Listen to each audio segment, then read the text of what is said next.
it's Miranda. Hey, and it's Michelle. And we are talking about Captain Kirk and Mr. Spock today. Yes. And what makes them such a great leadership team. Right.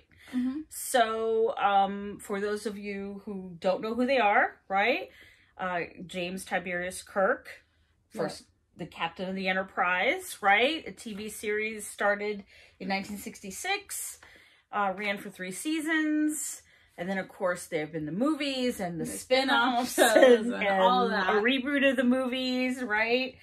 But he is an iconic character and one really that's been studied by leadership professionals before as a really good example of a leader. Mm-hmm.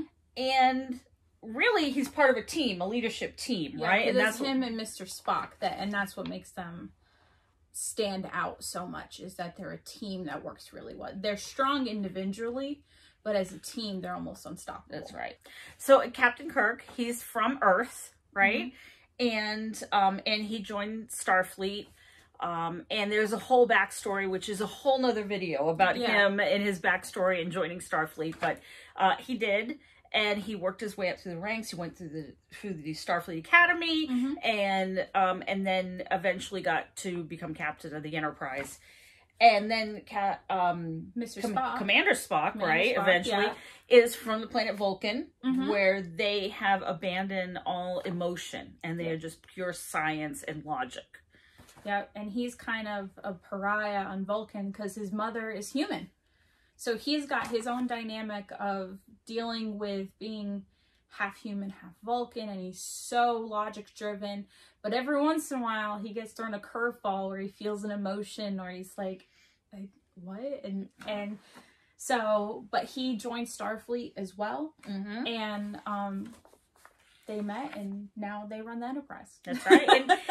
and what a lot of leadership studies have said about them is that they're 2 sides of the same coin. Mm-hmm. And that's why they work so well together. And so I'm just going to read you one quote from the Leadership Development Group. And I found this on their website, and they have, I think, the greatest kind of summary of the 2 of them. So it says,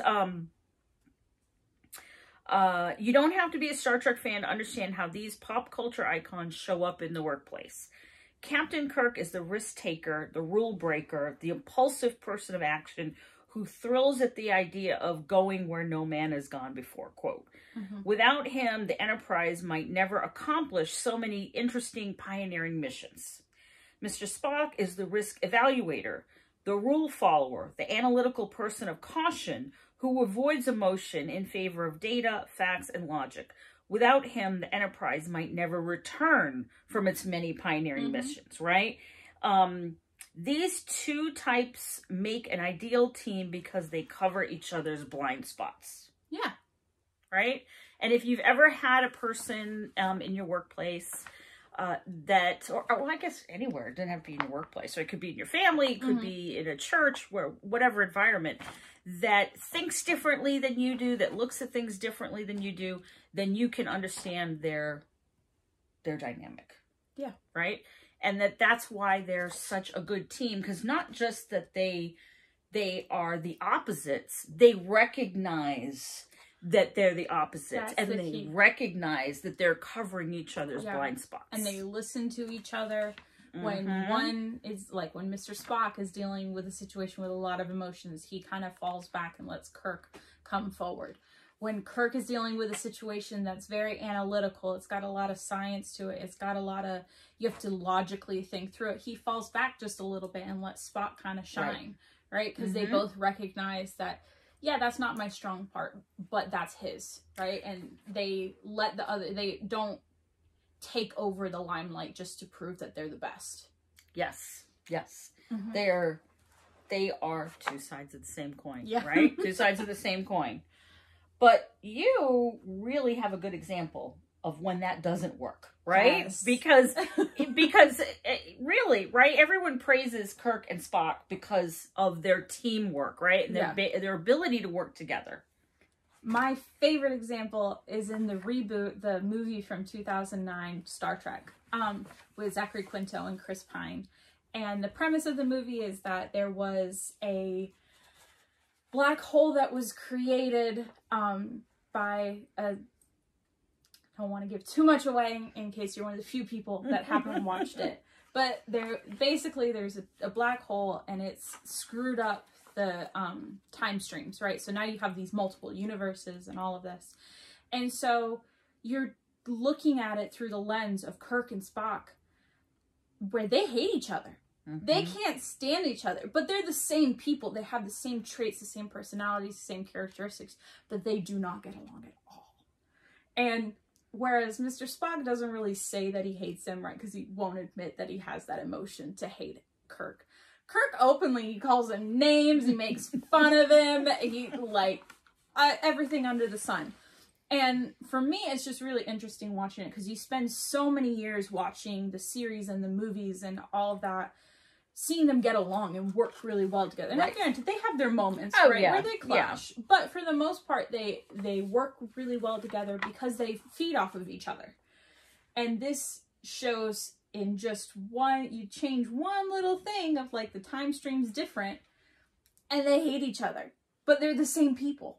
Yes. And I think it really shows, like, when you have somebody that is like that you work really well with, or that you don't work really well with, that you hate, and they're, you know, obnoxious, and they have too many rules, or they don't have enough rules, or whatever it may be, that if you just look at it just a little bit differently, you could be a Captain Kirk and Mr. Spock that, you know, they're characters from the 60s that we still talk about now, right? That's right. And how great they are as leaders. And so if you haven't watched that movie, you definitely should, because it is great.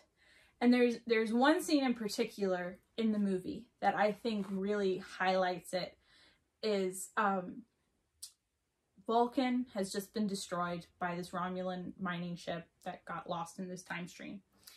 And Spock is now in command because the commanding officer has been taken by this Romulan ship.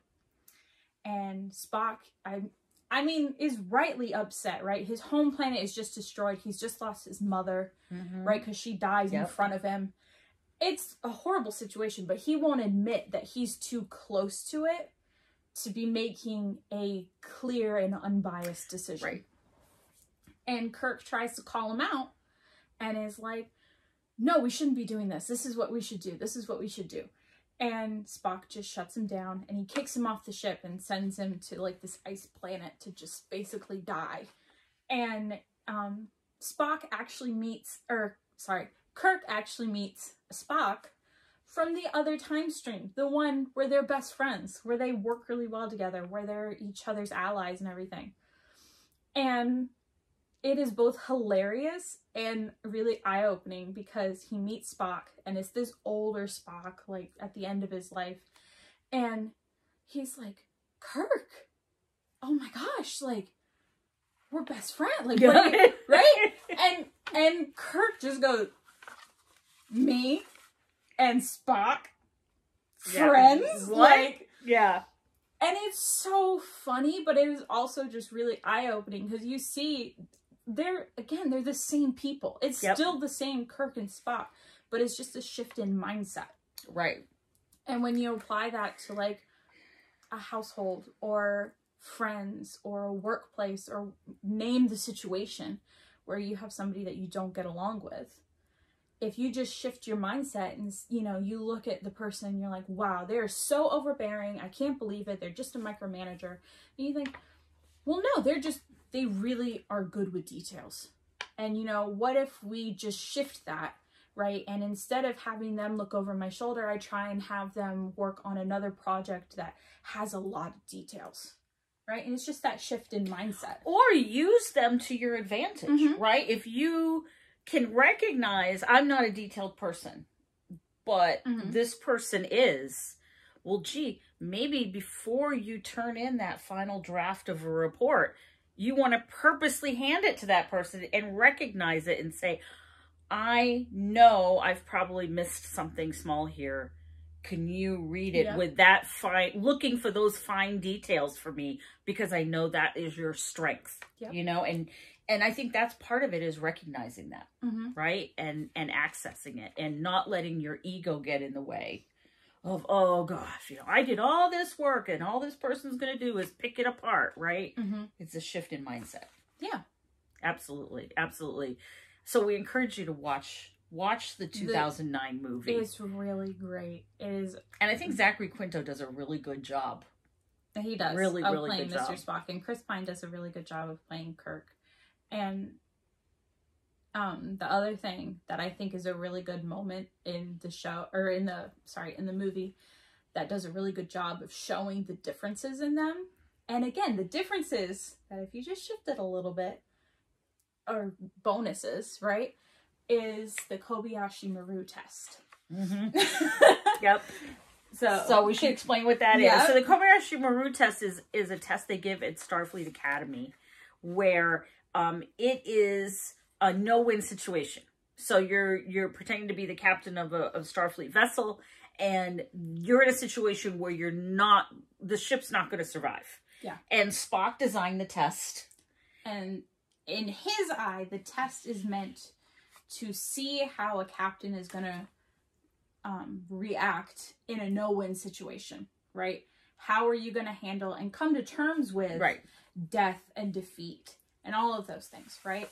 Because you don't want to put somebody in charge of a ship and then if they lose, they stomp their feet and they're upset about it, right? You want them to learn. And so that's what the test is designed for. Well, Kirk does not believe in a no-win situation. So he rigs the test. He goes in the night before and rigs the test. So when he goes to take it for like the 4th time, which everyone is always like, why'd you take it 4 times? He's like, because I'm going to beat this test. Because I'm going to do that.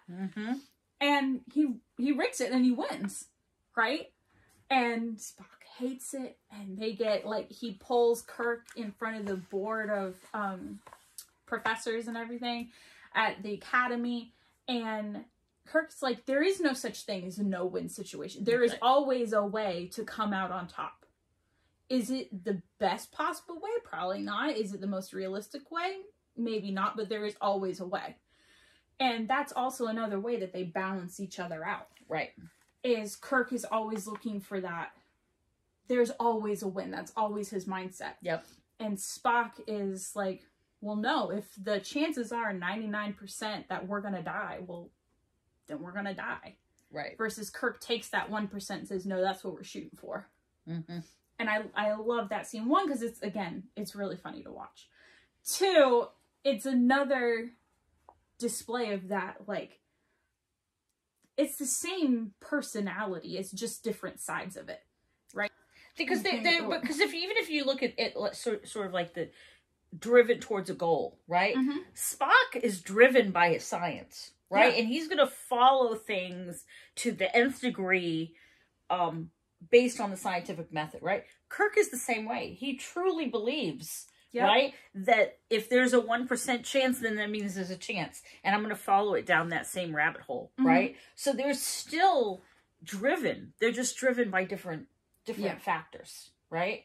And it plays out that even plays out in several of the original series episodes. Oh, 100%. Right? Yeah. So things like the Corbomite maneuver, when an alien captures the ship and nothing is working, no remodification of the engines, nothing gets it out of this ship's tractor beam.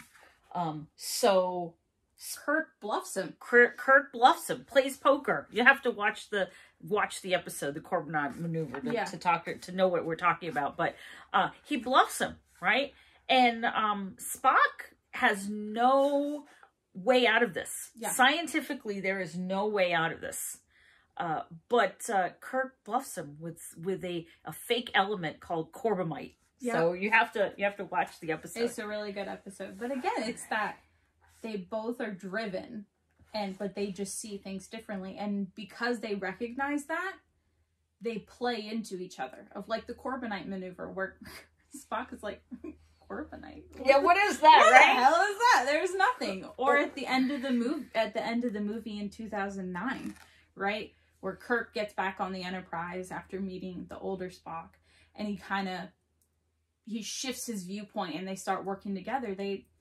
they play off of each other of, well, I don't know this, what do you think, Mr. Spock? Or Mr. Spock's like, oh, well, I don't know the politics of this, what do you think, or Captain Kirk, right? And they play off of each other. Yeah.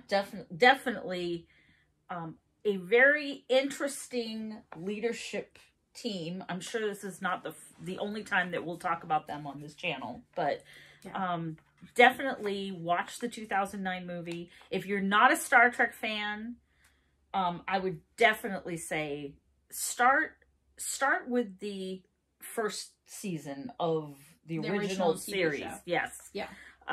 Because I think whether you're an old Star Trek fan or you're new to Star Trek, looking at the dynamics between Kirk and Spock as a leadership team is really, really interesting. It's really interesting, and there's a lot to learn from it. And there's a lot, like, granted, it's a show about space exploration and aliens and all of that, but there's a lot of skills that you can learn from Kirk and Spock that you can apply to your own life. Yes. So that's why I really love it. Yes, absolutely. All right, I think that's it. Yeah. We hope to see you again on another video soon. Okay. Bye. Bye.